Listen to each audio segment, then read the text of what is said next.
semuanya, perkenalkan aku Feiza dan aku adalah seorang mahasiswa komunikasi digital dan media Sekolah Vokasi IPB University Angkatan 61 semester 2. Hari ini aku bakal ngomongin topik yang lagi hot banget di perbincangan media digital. Kira-kira apa ya? Yaitu hak digital dan kebebasan berekspresi.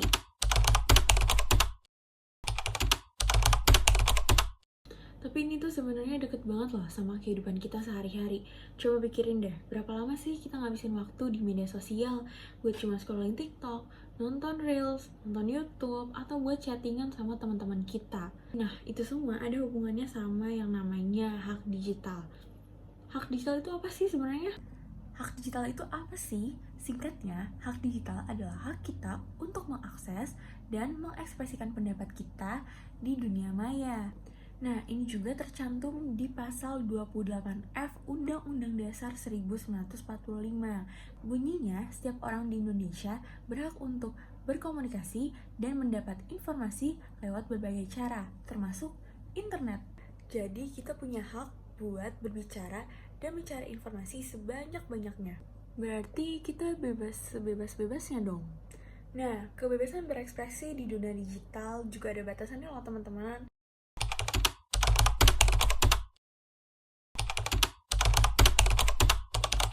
Misalnya, kita gak bisa sembarangan menghina atau menyebar berita palsu.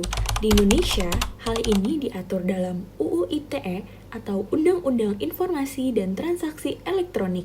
Nah, UU ITE ini sering jadi perdebatan karena beberapa pasalnya dianggap bisa membatasi kebebasan berekspresi. Banyak yang bilang pasal ini tuh multitafsir dan perlu direvisi biar nggak disalahgunain, terutama soal pencemaran nama baik. Nah, siapa sih yang kenal sama selebgram Alia Mas Said dan Thorik Halilintar? Pada Agustus tahun lalu, Alia Mas Said dan Thorik Halilintar melaporkan beberapa akun media sosial di TikTok dan YouTube atas dugaan pencemaran nama baik.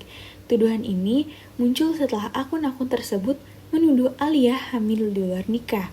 Laporan ini diajukan ke Polda Metro Jaya pada tanggal 22 Agustus 2024.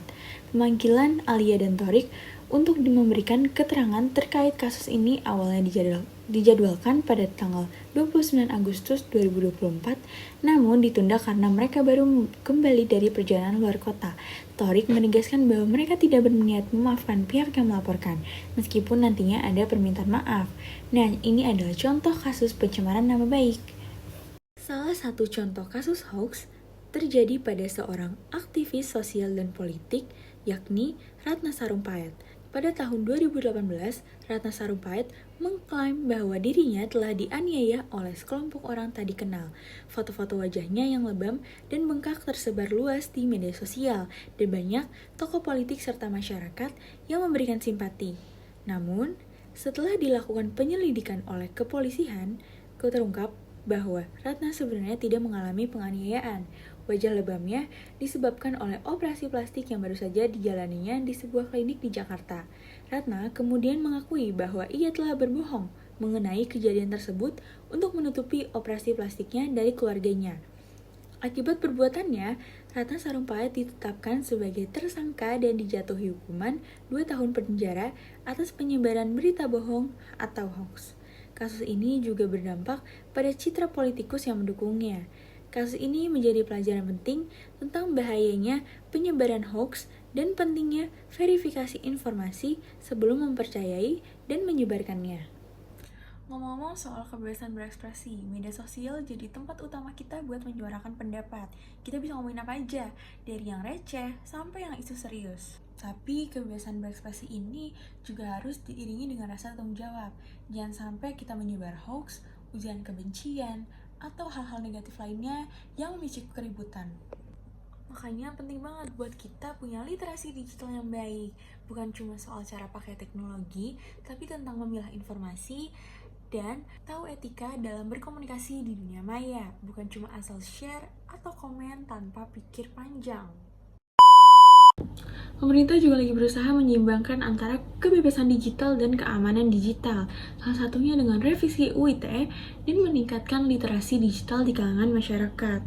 Tujuannya apa? Tujuannya biar kita tetap bisa bebas berekspresi tanpa melanggar hak orang lain atau melanggar ketertiban umum. Sebagai generasi digital yang baik, kita punya peran besar untuk menciptakan lingkungan dunia maya yang sehat dan positif. Gunakan hak digital kita dengan bijak, hargai pendapat orang lain, dan sebarkan informasi yang bermanfaat. Dengan begitu, kita bisa menjadi warga digital yang bertanggung jawab dan berkontribusi positif bagi masyarakat. Sekian dulu obrolan kita kali ini, semoga bermanfaat, dan sampai ketemu di lain kesempatan.